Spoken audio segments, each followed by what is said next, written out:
Ji, name of substituents.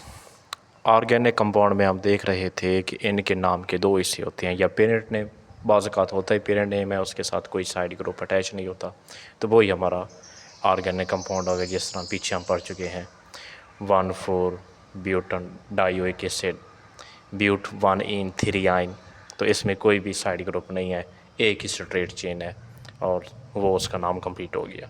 अब कुछ ऐसे हो सकते हैं जिनके साथ साइड ग्रुप अटैच हो। साइड ग्रुप को हम क्या कहते हैं? सब्स्टिट्यूएंट। तो इन सब्स्टिट्यूएंट को कैसे नाम देंगे, ये हमने देखना है। सबसे पहले तो हम चेन की नंबरिंग जब कर लेंगे तो सब्स्टिट्यूएंट जिस पोजीशन पे अटैच हैं वो पोजीशन लिखेंगे और उसके बाद उस सब्स्टिट्यूएंट का नाम लिखेंगे। वो क्या चीज़ है? मिथाइल है, इथाइल है, प्रोपाइल है, टर्शरी ब्यूटाइल है, कोई क्लोरो है, ब्रोमो है, क्या चीज़ है, हाइड्रोक्सी ग्रुप है, क्या चीज़ है, ये हम उसका नाम लिखेंगे। अब यहाँ हमारे पास डिफरेंट केस हो सकते हैं कि वो एक सब्स्टिट्यूएंट है, एक से ज़्यादा है। अगर एक से ज़्यादा है तो क्या वो सेम है या वो डिफरेंट है, तो इनको किस तरह लिखेंगे। सबसे पहला केस देखते हैं कि अगर कोई एक ही सब्स्टिट्यूएंट अटैच हो तो हम क्या करेंगे, उसका पोजीशन लिखेंगे, जिस पोजीशन पे वो अटैच है, फिर उसका नाम लिखेंगे। तो इस तरह हमारा वो सब्स्टिट्यूएंट, वो ऑर्गेनिक कंपाउंड का नाम कंप्लीट हो जाएगा। अगर एक से ज़्यादा सब्स्टिट्यूएंट है और हैं भी सेम, तो फिर क्या करेंगे, फिर हम उनके लिए उनकी पोजीशन लिखेंगे, जिस जिस पोजीशन पे वो अटैच हैं। 2 हैं, 3 है, 3 पे है, 4 पे है, एक 5 पे समझ लें। तो जितने भी अटैच हैं उनकी पोजीशन पहले लिख लेंगे कि कहाँ कहाँ वो अटैच हैं। अब अगर वो 2 हैं तो इसके लिए हम यूज़ करेंगे डाई, 3 है तो ट्राई, 4 हैं तो टेट्रा, 5 हैं तो पेंटा। ये लिख के फिर हम उसका नेम लिखेंगे कि उन सब्स्टिट्यूएंट का नेम क्या है। जिस तरह हम नीचे एग्जांपल देख रहे हैं, इसमें 2 सब्स्टिट्यूएंट अटैच हैं, सेम है 3 और 4 पोजीशन पे, तो हमने कहा 3,4 डाई मिथाइल। 2 हैं डाई और हैं कौन से? मिथाइल। फिर उसका पेरेंट नेम जो आ गया 1 पेंटीन, या पेंटा 1 इन भी इसको हम कह सकते हैं। सबसे बेहतर यही है कि पेंटा 1 इन ही कहा जाए, लेकिन ये भी ठीक है। In case of same substituent, लेकिन उनकी पोजीशन क्या है, वो भी सेम है। एक ही कार्बन एटम के ऊपर सेम सब्स्टिट्यूएंट अटैच हैं, तो फिर हम क्या करेंगे, उनकी जो पोजीशन है ना, उसको भी हम रिपीट करेंगे।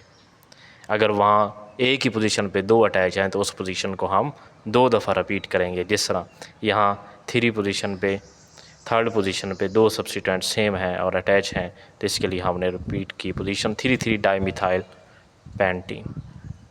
अब अगर डिफरेंट सब्स्टिट्यूएंट है, वो चाहे डिफरेंट पोजीशन पे है या सेम पोजीशन पे है, 2 डिफरेंट या 2 से ज़्यादा डिफरेंट सब्स्टिट्यूएंट जिनकी पोजीशन डिफरेंट है या सेम है, तो फिर हम क्या करेंगे, यहाँ हमने थोड़ी एक चीज़ माइंड में रखनी है कि जो सब्स्टिट्यूएंट अल्फ़ाबेटिकली पहले आता है उसको पहले लिखना है और जिसका नाम अल्फ़ाबेटिकली बाद में आता है उसको बाद में लिखना है। अब देखें यहाँ केस है 3 पोजीशन पे 2 सब्स्टिट्यूएंट अटैच हैं, मिथाइल भी है और इथाइल भी।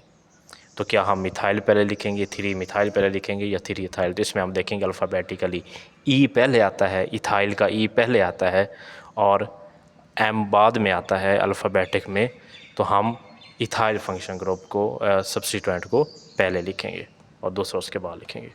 सो ये हमारा तकरीबन alkane, alkene, alkyne, alcohol, carboxylic acid, aldehyde, ketone, alcohol, इन तकरीबन 8-9 फंक्शन ग्रुप का हमारा नॉमेनक्लेचर क्लियर हो गया है ये इन चंद रूल से, अलग-अलग रूल्स करने की बजाय।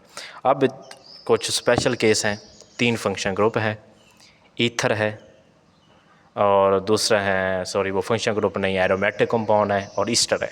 इनका थोड़ा इन सब से डिफरेंट है, ये अलग केस हैं, तो इनको हम देखते हैं। पहले हम देखते हैं ईथर को आयोपिक नेम कैसे देखते हैं। ईथर में आप देख रहे हैं उसमें ऑक्सीजन है और उसकी साइड पे 2 चेन पॉसिबल हैं।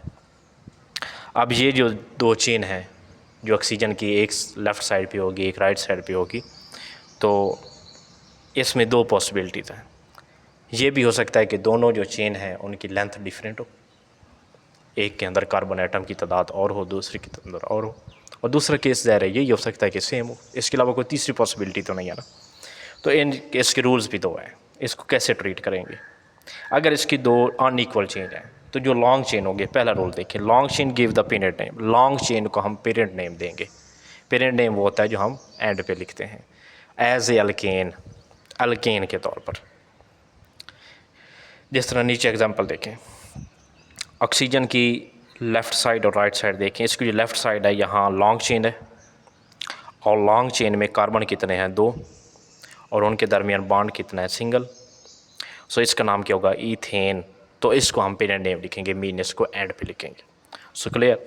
अब जो है शॉर्ट चेन वो देखें, दूसरी तरफ देखें, CH3 ग्रुप है और इसमें कार्बन 1 है, तो ज़ाहिर है ये शॉर्ट चेन है। इसको कैसे नाम देंगे, शॉर्ट चेन नेम नेड अल्कोक्सी। इसको जो इसका इथेन है उसको, सॉरी, जो इसका अल्केन है उसका जो ANE है उसको OXY के साथ चेंज कर देना है, ऑक्सी के साथ, क्योंकि इसके साथ ऑक्सीजन मिली हुई है। अब ये समझें कि ऑक्सीजन को हमने इस शॉर्ट चेन के साथ ट्रीट करना है, तो इसका नाम हो जाएगा एल्कोक्सी। सो यहाँ क्योंकि मीथेन है तो मीथेन से क्या बनेगा, मीथेन का ANE OXY से रिप्लेस कर दें तो मिथॉक्सी बनेगा। ये होगा मिथॉक्सी ईथेन। इस तरह और भी हो सकता है, इथॉक्सी प्रोपेन, प्रॉक्सी ब्यूटेन, कुछ भी हो सकता है। लॉन्ग चेन एंड पे आएगी, शॉर्ट चेन पहले आएगी, और शॉर्ट चेन के ANE को हमने रिप्लेस कर देना है OXY के साथ। अब इसकी एक और एग्जांपल भी है, नीचे आप देखें, जिसमें एक लॉन्ग चेन है कार्बन 4 वाली, और 2 पोजीशन पे क्या है अटैच, मिथॉक्सी, क्योंकि उसके साथ मीथेन भी है और ऑक्सीजन भी है, तो इसका नाम क्या होगा, 2 मिथॉक्सी ब्यूटेन। इसका हम नंबरिंग यहाँ से शुरू करनी है, क्योंकि ईथर एक फंक्शन ग्रुप है ना, तो इसके नियरेस्ट पॉसिबल नंबरिंग यहीं से शुरू होगी, राइट साइड से, दूसरी तरफ से नहीं करेंगे। Ether is treating as a functional group, तो इसका नाम होगा मिथॉक्सी ब्यूटेन। अब देखते हैं अगर 2 इक्वल चेंज है, सॉरी इक्वल चेंज है, तो क्या करेंगे, वो सिंपल सा केस है। एक को आप एज ए अल्केन बना दें, एंड पे लिख दें, और दूसरे को एल्कोक्सी के तौर पर पहले लिख दें, या अब आपकी मर्ज़ी है किसको, क्योंकि सेम है तो इसमें कोई हमें डिफ्रेंशिएट करने की ज़रूरत नहीं है। तो ये देखें ज़रा, ऑक्सीजन की दोनों तरफ कार्बन एटम की तादाद सेम है, एक को हमने मिथॉक्सी कर दिया, दूसरे को हमने मीथेन कर दिया। अगर दोनों तरफ 2-2 कार्बन होते तो एक को हम कहते इथॉक्सी इथेन, 3-3 होते तो कैसे, पेरोक्सी प्रोपेन, ब्यूटॉक्सी ब्यूटेन, तो इस तरह का सेम है। हाँ जी, अब हम देखते हैं एरोमेटिक कंपाउंड का नॉमेनक्लेचर। एरोमेटिक कंपाउंड जिनके अंदर बेंजीन रिंग होती है, ये बेंजीन रिंग, इसके साथ कोई ग्रुप अटैच हो सकता है, कुछ स्पेशल ग्रुप हैं जिसकी वजह से बेंजीन एरोमेटिक कंपाउंड के कुछ स्पेशल नाम हैं, ये हमें पहले याद करने होंगे। ये सिर्फ 6 नाम हैं और ये बार बार फंक्शन ग्रुप है, इनमें इनके ख़ास नाम हैं, इनको स्पेशल ग्रुप कहते हैं, प्रियोरिटी ग्रुप भी इनको कहते हैं, जो इनके साथ अटैच हैं।